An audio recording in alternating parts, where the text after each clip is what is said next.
President Trump today attacking the head of Disney, Bob Iger, doing that for a second day in a row. Also for a second day in a row, avoiding the elephant in the room, in this case, his Twitter feed. The president not calling out the racist, anti-Semitic tweets from Roseanne Barr. This seems to follow a pattern, though. Racism happens, and he doesn't call it out. From David Duke to the violence in Charlottesville.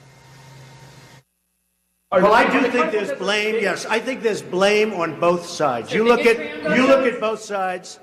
I think there's blame on both sides, and I have no doubt about it, and you don't have any doubt about it either.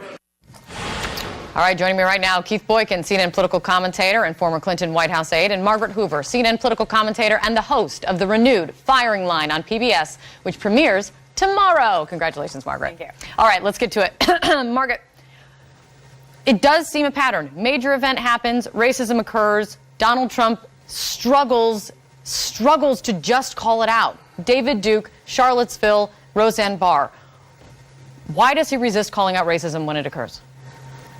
I can't pretend to understand or give some sort of sensibility or reason for the president's behavior here. It is a deeply appalling and like almost universally understood phenomenon when anybody sort of likens. I just don't even want to recreate what he did. Right. Racism is racism. We talk about it. What I would like to see is us have more conversations about this and sort of why inciting this kind of conversation and those words are harmful, what the history is, so that people learn something from these tweets rather than just us talking about who's up, who's down.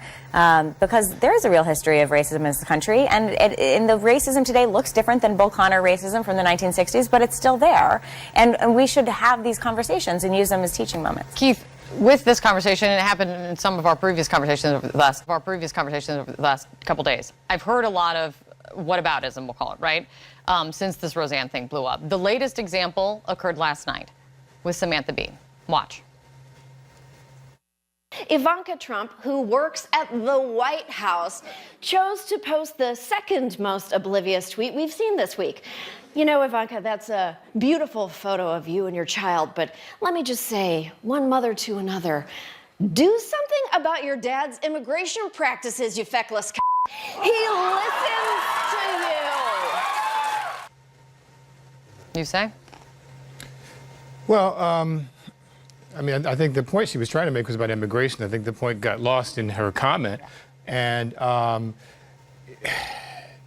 don't know how people are responding to it, but I think it's horrible. I think it's inappropriate. It should be called what it was. What she said was disgusting. Well, I think it's inappropriate. I think it's vulgar. I don't know that if the point of it is to try to equate that with what Roseanne Barr is saying, but I don't think that should be the issue. That comes to whataboutism, and that's part of where the discussion needs to be, right? You have sexism, you have racism, both are horrible, both what was said is disgusting, but there is a historical context behind what Roseanne Barr did, though does it raise it to another level? Right, it's different when a white person is calling a black person ape as opposed to a woman saying something negative about a woman.